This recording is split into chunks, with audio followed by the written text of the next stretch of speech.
Actually EVM से vote की चोरी को देखते हुए लोगों में भरोसा घट रहा है। हालांकि इसलिए हमने रिक्वेस्ट किया था लोगों से, आप इतना ज्यादा वोट डालो कि चोरी के बाद वोट डाले। एक और है कि बीजेपी के जो एक्टिविस्ट हैं वो घर में बैठ के मोबाइल बंद करके, ये तो मैंने भी सुना है। ये जो कांग्रेस का मैनिफेस्टो है, जो सामाजिक न्याय को प्राथमिकता के से लेकर चल रहा है, उससे इनमें इतनी बौखलाहट हो गई, क्योंकि आम जनता अब ये भरोसा करने लगी है कि इंडिया गठबंधन की सरकार बनने वाली है और वही देश को न्याय दिलाएगी और वो ही अपराधियों को सजा दिलाएगी। उस बौखलाहट में आज मोदी जी की भी जुबान बार बार फिसल रही है, और केवल फिसल नहीं रही है, भाषा ऐसी हो गई जैसे किसी देशद्रोही की हो, जिस किसी गुंडे किसी अपराधी की हो।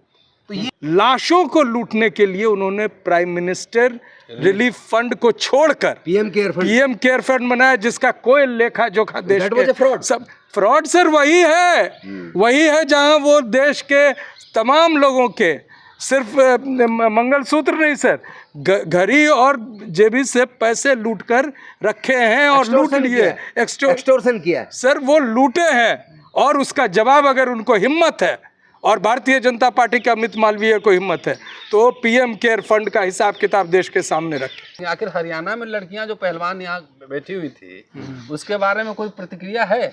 नहीं, मैं कपौड़ी का दुकान है मोदी परिवार। नहीं, बिल्कुल इस ऐसा लेवल, इतना गिरा हुआ लेवल प्रधानमंत्री को इस देश का होगा। पूरा देश शर्मसार है इस बात से। इन्होंने ना तो मंगलसूत्र की अपनी खुद की पत्नी की इज्जत की, ना मंगलसूत्र की इन्होंने खिलाड़ी पहलवानों की इज्जत की, ना मंगलसूत्र मणिपुर की बहन बेटियों की इज्जत की। पूरा देश समझ रहा है ये मंगलसूत्र के असली दुश्मन कोई हैं, तो उसमें सबसे अग्रणी, सबसे प्रमुख, अगर परिवार का जो मुखिया बनने का ढोंग रचते हैं वो देश के प्रधानमंत्री हैं। मोदी जी तो बहुत बड़े विद्वान हैं और बहुत ही जो कहते हैं कर देते हैं, और उनकी तो गारंटी ऐसी होती है जो पूरी हो जाती है। लेकिन पुलवामा की जांच का रिजल्ट 0, और 2014 में जो वायदे किए उसका रिजल्ट 0, 2019 में जो वादे किए उनका रिजल्ट 0, 20 लाख करोड़ से ज़्यादा बड़े बड़े पूंजीपतियों का माफ़ किया, तो वो पैसा किसका गया? पहले फेज चुनाव में इनको बड़ा धक्का लगा, और जिस तरह की अनर्गल बातें और भाषण आ रही है, वो एक तरह से एक प्रधानमंत्री के ओहदे के लिए वो बिल्कुल अनुचित है।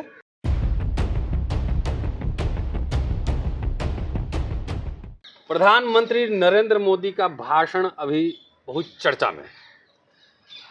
कांग्रेस और विरोधियों को कह रहे हैं माओवादी है, सबकी संपत्ति लेकर बांट देंगे लोगों में। किसमें बांटेंगे ये नहीं बता रहे हैं, देश में बांटेंगे कि विदेश में बांटेंगे। कह रहे हैं वो आपके मंगलसूत्र भी छीन लेंगे और आपकी संपत्ति मुसलमानों को दे देंगे। उनके आईटी सेल के प्रमुख हैं अमित मालवीय, वो भी तरह तरह के वक्तव्य दे रहे हैं कि SC ST OBC के जो लेकर पैसा माइनॉरिटीज़ में बांट देंगे। अब सवाल यह है कि पिछले 10 साल में जो पैसा बैंक में गया है, उसमें से ज़्यादा पैसा किसका था? भारत की जनता का। अब भारत की जनता में बहुसंख्यक हिंदू है, तो जाहिर है कि वो पैसा हिंदुओं का पैसा ही था उसमें।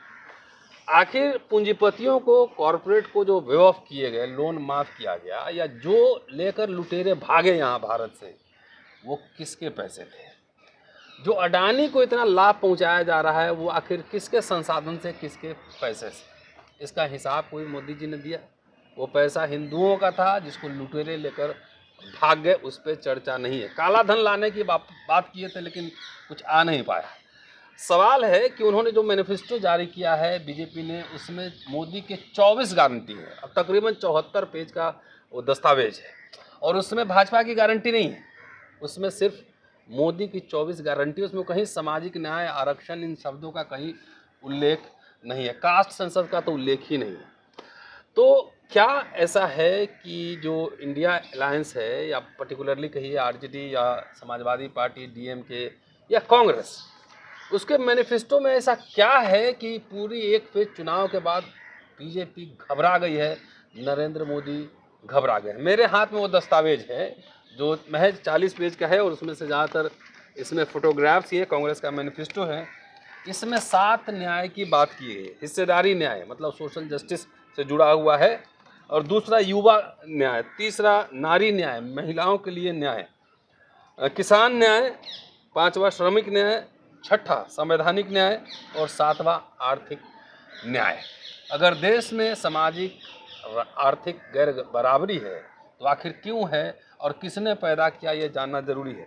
इसमें जो सोशल जस्टिस से जुड़ा हुआ पॉइंट है उसमें 23 पॉइंट उठाए गए हैं और महिलाओं के लिए जो न्याय की बात की गई है उसमें 14 पॉइंट उठाए गए हैं। मेरे साथ कई मेहमान हैं, आप सब जानते हैं, और उनसे हम बातचीत करेंगे। लेकिन जो सामाजिक न्याय का संकल्प है उसका एक लाइन में पढ़ ही देता हूँ, उसके बाद चर्चा आगे बढ़ाऊँगा। सूरज मंडल साहब हैं हमारे साथ, राजेंद्र पाल गौतम जी हैं, बलराज मलिक साहब हैं।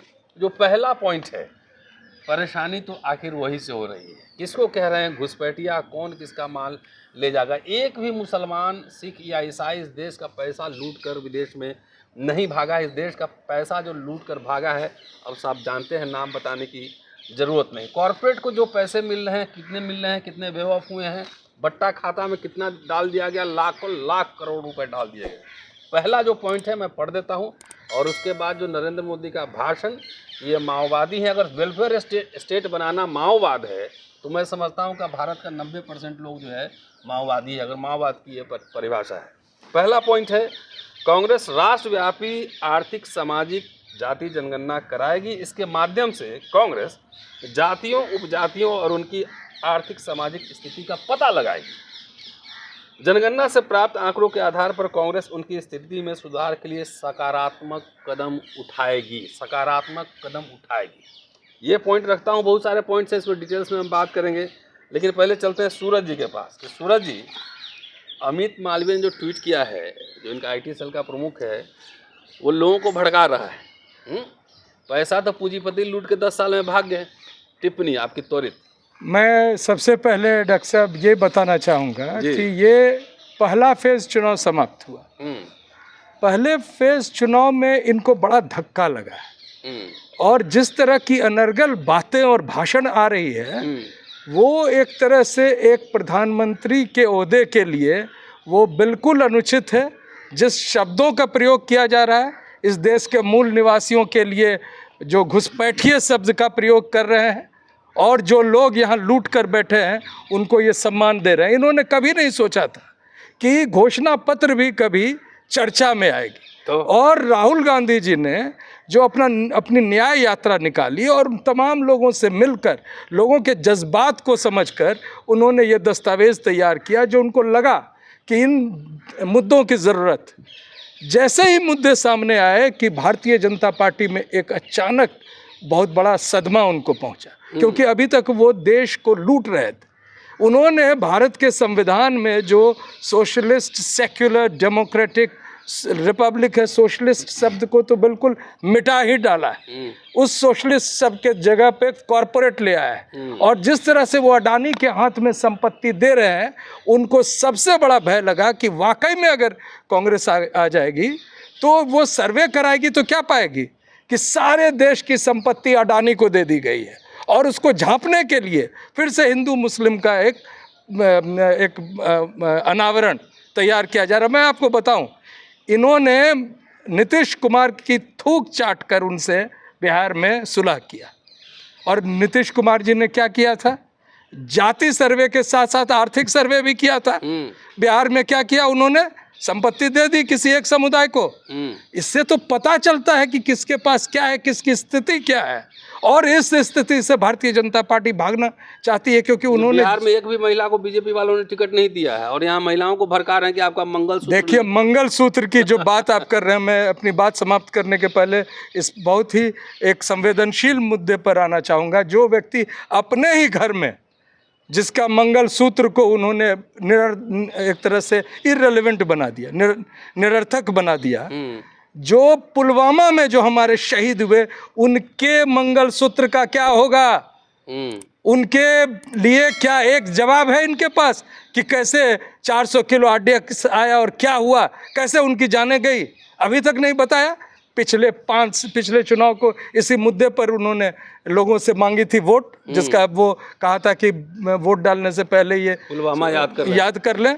तो आज मैं उनको कहता हूं, और जो एक शब्द मणिशंकर अय्यर ने कहा था वो गलत नहीं कहा था। जिस तरह की जवाब और जिस तरह की भाषा का प्रयोग अपने भाषणों में ये कर रहे हैं, बिल्कुल उसी की ये एक तरह से पुलवामा याद करेंगे। मंगलसूत्र वाले सब पुलवामा याद कर लेना।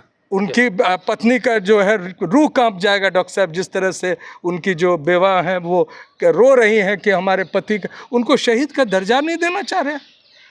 हमारे जवान, हमारे देश के लोग अपने मिट्टी के लिए शहीद हो गए, अपनी जान कुर्बान कर दिए। 1 2 नहीं 2 बसें, 72 लोग। डॉक्टर साहब, उसका पुलवामा की जांच का क्या हुआ? क्या हुआ? मोदी जी तो बहुत बड़े विद्वान हैं और बहुत ही जो कहते हैं कर देते हैं, और उनकी तो गारंटी ऐसी होती है जो पूरी हो जाती है। लेकिन पुलवामा की जांच का रिजल्ट 0, और 2014 में जो वायदे किए उसका रिजल्ट 0, 2019 में जो वादे किए उनका रिजल्ट 0। 20 लाख करोड़ से ज़्यादा बड़े बड़े पूंजीपतियों का माफ़ किया, तो वो पैसा किसका गया?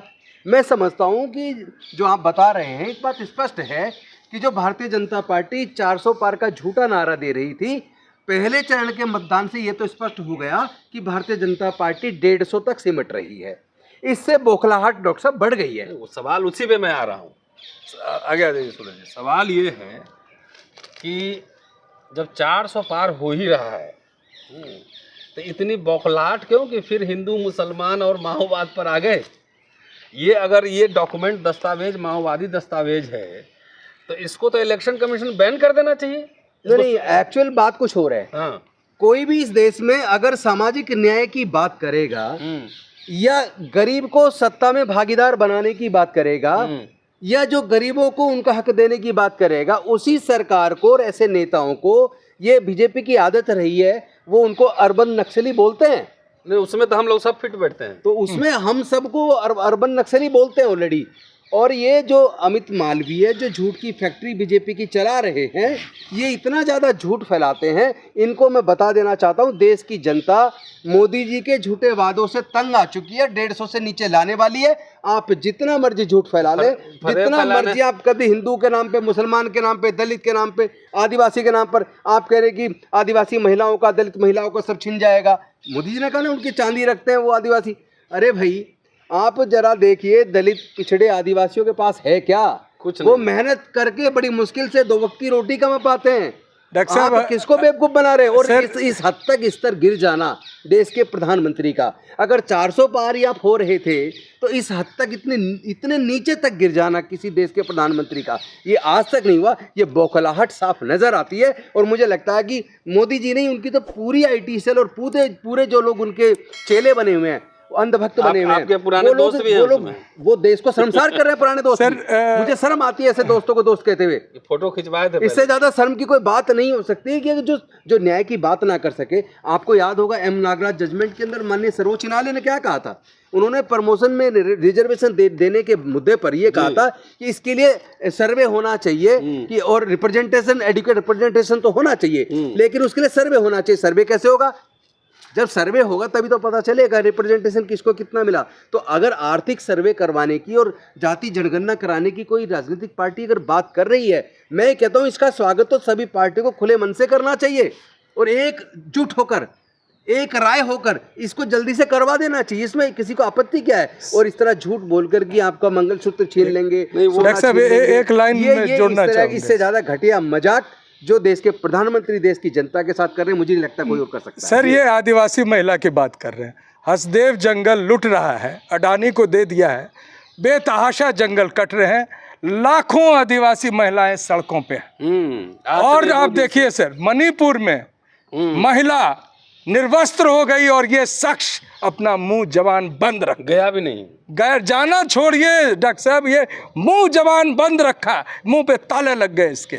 और सबसे बड़ी बात है, जिन महिलाओं की ये बात कर रहा है, मणिपुर भी नहीं गए, मणिपुर का ही कह रहा हूँ। और दूसरी बात सर, सबसे बड़ी बात, लद्दाख में जो अब इनके पुराने जो सोनम वांगचुक पुराने इनके समर्थक थे, आज वो बोल रहे हैं कि लूट रहा है, चाइना घुस गया है, और जो उनके शेपर्ड्स हैं उनको वो चराने के लिए नहीं जाने दे रहे हैं। तो हर तरफ से तो ये एक्सपोज हो रहा है। जहाँ पे चाइना है, चाइना स्टेट जहाँ पे है, वो तो 4000 वर्ग स्क्वायर किलोमीटर जमीन कब्जा कर लिया है। और अडानी के व्यापार भी चाइना के साथ है। अडानी इनका उनको झूला रहे थे। यहाँ से तो नहीं कि अडानी जी का जो पैसा है उसमें इन्वेस्टमेंट इन्होंने किया हो, कहीं ऐसा तो नहीं है? बिल्कुल है। मैं इस पर मांग करूंगा कि सर, आप हमारे नेता हैं, अगर चुनाव में सत्ता बदलती है तो चाइना कितना पैसा गया है भारत से और किस तरह से चाइनीज इंटरवेंशन इकोनॉमिक चल रहा है।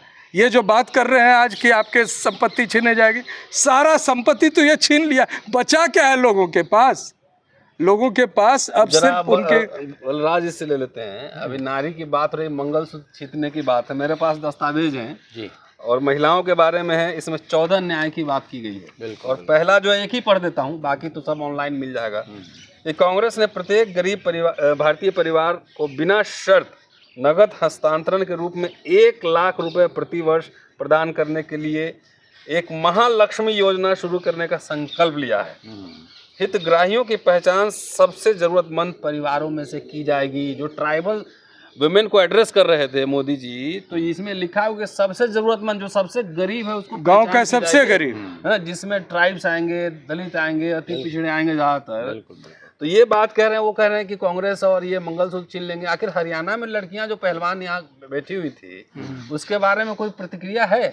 नहीं मैं कपौड़ी का दुकान है मोदी परिवार। नहीं बिल्कुल इस ऐसा लेवल, इतना गिरा हुआ लेवल प्रधानमंत्री को इस देश का होगा। पूरा देश शर्मसार है इस बात से। इन्होंने ना तो मंगलसूत्र की अपनी खुद की पत्नी की इज्जत की, ना मंगलसूत्र की इन्होंने खिलाड़ी पहलवानों की इज्जत की, ना मंगलसूत्र मणिपुर की बहन बेटियों की इज्जत की। पूरा देश समझ रहा है ये मंगलसूत्र के असली दुश्मन कोई हैं, तो उसमें सबसे अग्रणी, सबसे प्रमुख, अगर परिवार का जो मुखिया बनने का ढोंग रचते हैं वो देश के प्रधानमंत्री हैं। पूरे देश के सामने स्पष्ट है।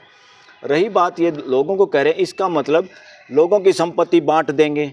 अरे भाई, जिस तरह हमारे शरीर के हर हिस्से को खून चाहिए, अगर नहीं पहुंचे तो बीमार हो जाएगा, शरीर कटवाना पड़ेगा, लाइलाज बीमारियां हो जाएंगी। इसी तरह समाज, हमारा पूरा परिवार 140 करोड़ तक अगर सही समय पे सही चीज़ें नहीं मिली, उनका हक नहीं मिला, तो पूरा समाज कैंसर से ग्रस्त हो जाएगा।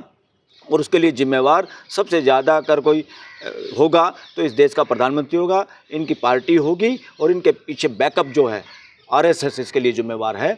इस देश में अब ये बार बार चिल्ला रहे हैं सेकुलर शब्द नहीं हटाएंगे, फलानी चीज़ नहीं करेंगे। अब तो कहना पड़ रहा है कि संविधान नहीं बदलेंगे। जो आदमी खुद ये कह रहा है संविधान नहीं बदलेंगे, सेकुलर शब्द नहीं हटाएंगे, तो फिर हिंदू राष्ट्र की मांग करने वाले तुम्हें शर्म आनी चाहिए। चलो ऊपर पानी में डूब मरो तुम। मलिक जी, खिलाफ एक्शन भी नहीं हुआ। डॉक्टर साहब एक बात मैं कहना चाहता हूँ, जो बात मोदी नहीं बोलते उसे जरूर करते हैं। इन्होंने अपने घोषणा पत्र में 2014 में, एक मैंने ट्वीट पढ़ा इनका, कोई चंदन शर्मा कोई ज्यादा बकवासबाजी करता रहता है, उसने कहा कि उन्होंने घोषणा पत्र में कहाँ कहा है कि वो ये कर देंगे, मोदी जी ये करेंगे। अरे उन्होंने तो घोषणा पत्र में 2014 में ये भी नहीं कहा था नोटबंदी करेंगे, लेकिन कर दी।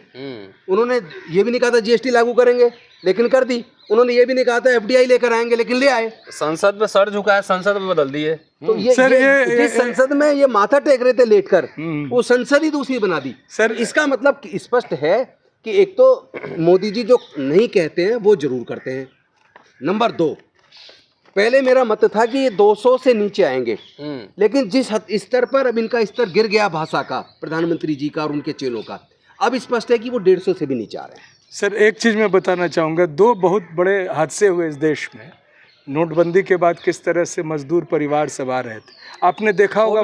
कोविड महिलाओं की फोटो देखी होगी सर जी, किस तरह से बच्चों को लेकर, और कोई पुलिस उनको पीट रही है और वो आ रहे हैं। दूसरे कोविड के दौरान, और कोविड के दौरान किस तरह से कितने देश के लोग मारे गए। उन्होंने क्या बनाया, लाशों को लूटने के लिए उन्होंने प्राइम मिनिस्टर रिलीफ फंड को छोड़कर पीएम केयर फंड बनाया, जिसका कोई लेखा जोखा देश के फ्रॉड। सब फ्रॉड सर वही है जहां वो देश के तमाम लोगों के सिर्फ मंगलसूत्र नहीं सर, घड़ी और जेबी से पैसे लूट कर रखे हैं और लूट लिए, एक्सटोर्शन किया है सर, वो लूटे हैं। और उसका जवाब अगर उनको हिम्मत है, और भारतीय जनता पार्टी के अमित मालवीय को हिम्मत है, तो पीएम केयर फंड का हिसाब किताब देश के सामने रखे। वो उससे बड़ा कोई देश में जालसाजी नहीं है।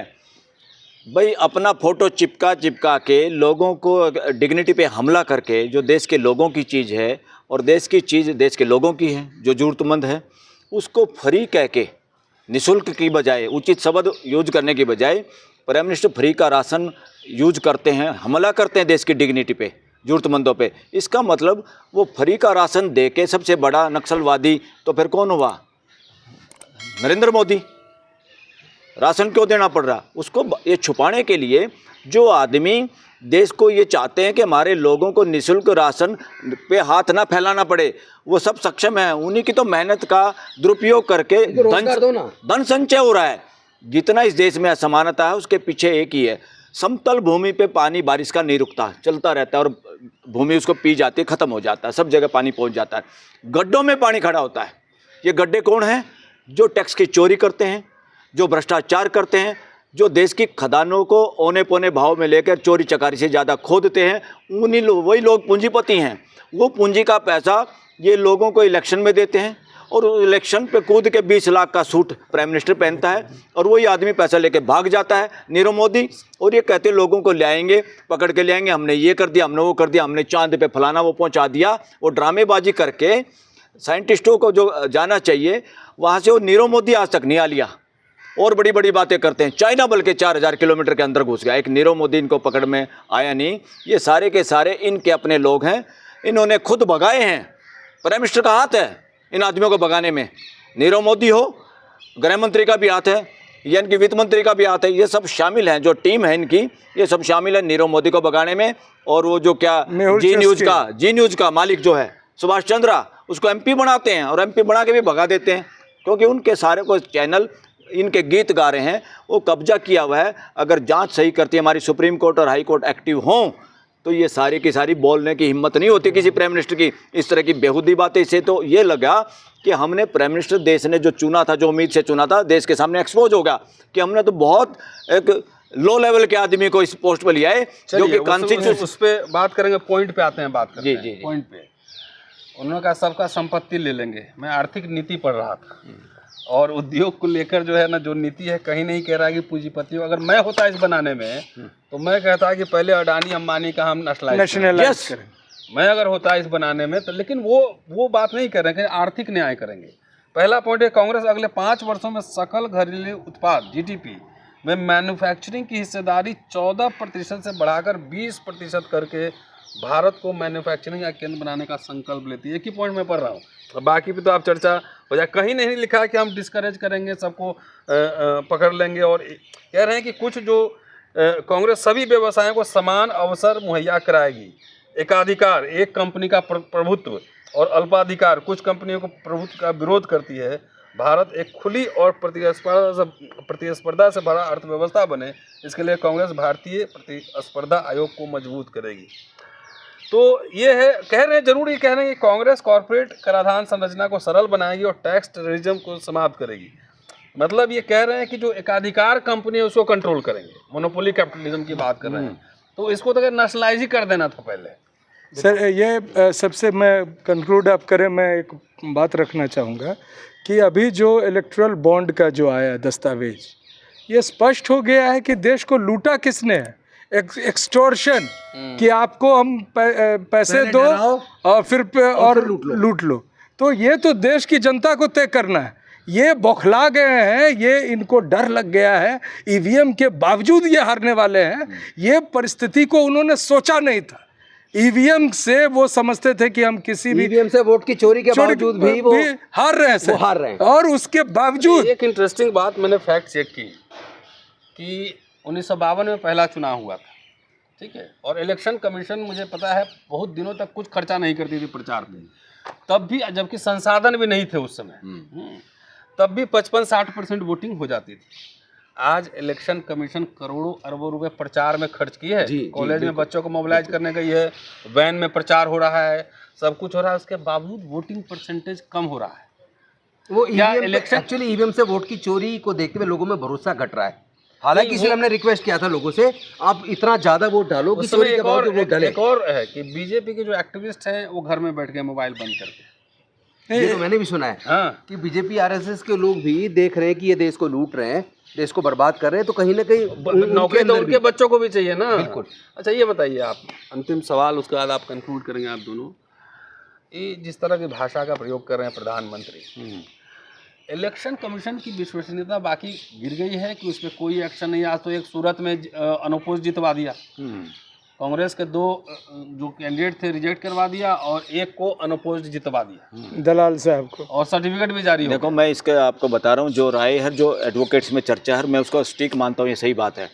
इलेक्शन कमिश्नर को जेड श्रेणी की सुरक्षा इसलिए दी गई है उसके भय को ख़त्म करने के लिए कि जो हम चाहे तुम करो, तुम्हें कोई जनता तुम्हें कुछ नहीं करेगी, कुछ करने नहीं देंगे। वो सुरक्षा के दायरे में इसलिए उसको रखा कि उस पर पूरा कंट्रोल हो सरकार का। वो सुरक्षा उसको जान माल की रक्षा के लिए नहीं दी, सुरक्षा उसको दी है, उसे जो कराना चाहते हैं वो करे, और इसलिए वो पूरे उस कंट्रोल में रहे, उससे बाहर वो इधर उधर ना मिल पाए किसी से। सब कुछ उन्हीं के कंट्रोल में, सुरक्षा के कंट्रोल में, उसके गृह मंत्रालय के पास है सब कुछ, उसका चाबी। अब देखिए, सहारा इंडिया एक कंपनी थी, सहारा वाली, कई ट्रक बॉम्बे गए थे, पैसा किसका नाम लिख दिया, रतनलाल, बलराज मलिक, फलाना ढिकड़ा। जब उन लोगों से पूछा, ना उनका एड्रेस ठीक था और ना उनका, हमारा तो कोई आदमी मिल भी गया तो उनका मेरा तो कोई पैसा नहीं। लोगों का पैसा था, भ्रष्टाचार का पैसा था। इसी तरह भ्रष्टाचार का पैसा अडानी अंबानी के पास बहुत सारा है, इन्हीं लोगों का पैसा है, जो सत्ता में लोग बैठे हुए हैं, इन्हीं का पैसा है वो। चलिए एक करते हैं और करते जो प्रधानमंत्री आज अलीगढ़ में भी उन्होंने भाषण दिया है। हाँ, एक बात मैं कहना भूल गया डॉक्टर साहब, फिर भूल जाऊंगा। प्रधानमंत्री जो कह रहे हैं वो सच्चाई के आधार पर नहीं कह रहे, वो अपराध मानसिकता से देश को गुमराह करने की कोशिश कर रही है। अपराध है, देश के प्रति अपराध कर रहे हैं प्रधानमंत्री। देश के सामने एक देशद्रोह कर रहे हैं, अपराध कर रहे हैं, देश को गुमराह करने की कोशिश करें, जो बहुत बड़ा भारी अपराध है अपने आप में।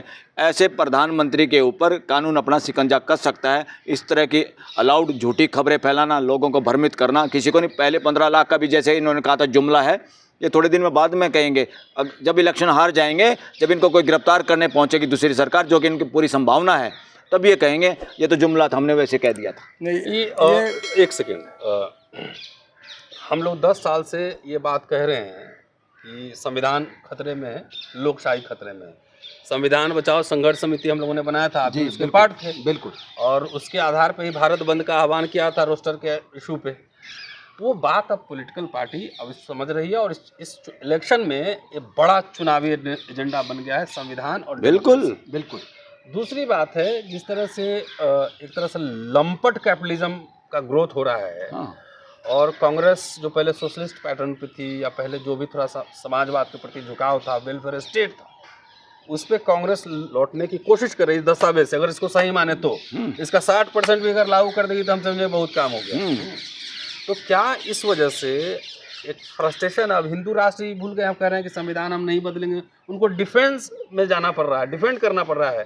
एक्चुअली इंडिया गठबंधन के मुद्दों से घबरा गए। हाँ। और ये जो कांग्रेस का मैनिफेस्टो है, जो सामाजिक न्याय को प्राथमिकता के से लेके चल रहा है, उससे इनमें इतनी बौखलाहट हो गई, क्योंकि आम जनता अब ये भरोसा करने लगी है कि इंडिया गठबंधन की सरकार बनने वाली है और वही देश को न्याय दिलाएगी और वही अपराधियों को सजा दिलाएगी, उसी से जनता को उनका हक मिलेगा। उसी बौखलाहट में आज मोदी जी की भी जुबान बार बार फिसल रही है, और केवल फिसल नहीं रही है, भाषा ऐसी हो गई जैसे किसी देशद्रोही की हो, किसी गुंडे किसी अपराधी की हो। तो ये घबराहट, बौखलाहट स्पष्ट करती है कि वो अब उनका मस्तिष्क जो है वो ठीक शायद काम नहीं कर रहा है। मैं 2 झूठ, ये बड़ा झूठ जो देश के सामने बोले। पहला झूठ कहा कि मनमोहन सिंह ने कहा था कि हम देश के संपत्ति को मुसलमानों में बांट देंगे। बड़े बड़े चैनल से इनसे पूछे, नहीं देंगे, उस शब्द है, they have their first claim not right. Claim तो कोई भी, मैं भी कर सकता हूँ। तो नहीं, वो देखिए, वो जब हिंदी में बोलते हैं तो लोगों को एक तरह से भुलावे में डालने के लिए बोलते हैं। उनकी इच्छा और उनके शब्द जो है वो लोगों को भ्रमित करते हैं। दूसरा झूठ उन्होंने आज कहा कि ये जो घुसपैठिए, अब घुसपैठिए किसको बोला? ये देखिए, नाम मुसलमानों का है, असली निशाना दलित, पिछड़े, आदिवासी है। बिल्कुल बिल्कुल। और सबसे आखिरी में जो आपने इलेक्शन कमीशन के बारे में कहा, यू नो दैट कि इलेक्शन कमीशन के जो पैसे हैं ऑडिट नहीं होते हैं।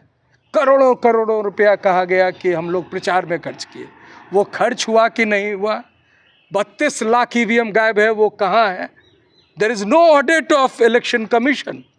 वो क्या कर रहे हैं इसकी जानकारी लोगों को नहीं।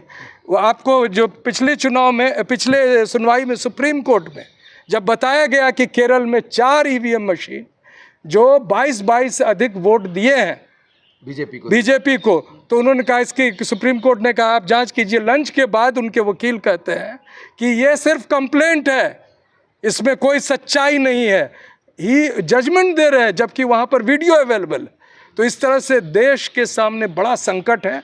और इस लेकिन अगर चुनाव सर्वोच्च के न्यायालय के जजेस जिस तरह की भाषा बोल नहीं रही नहीं है, वो तो देखिए, तो वो फिर तो भरोसा आप इस देख लीजिए ना, न्यायपालिका पे कैसे रहेगा लोग? डेट को ले आया 18 अप्रैल, 19 अप्रैल को हुआ वो पोलिंग, और दूसरा होने वाला है 26 को।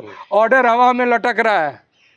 लटकाया जा रहा है। एक ही विनती थी कि वीवीपीएटी की पर्ची लोगों को दे और वो डब्बे में गिराएंगे, कोई बड़ी बात नहीं। और उनकी 100% और उसकी 100% गिनती। ईवीएम के मामले में सुप्रीम कोर्ट देश के साथ धोखा कर रही है। चलिए सर, इसमें चलिए, तो मिला जुला कर ये कांग्रेस का मैनिफेस्टो माओवादी है, और मैं नरेंद्र दामोदर दास मोदी साबरमती के किनारे बैठ के जिनपिंग के साथ पौ खा रहा हूँ। देखते रहिए अम्बेडकर नामा।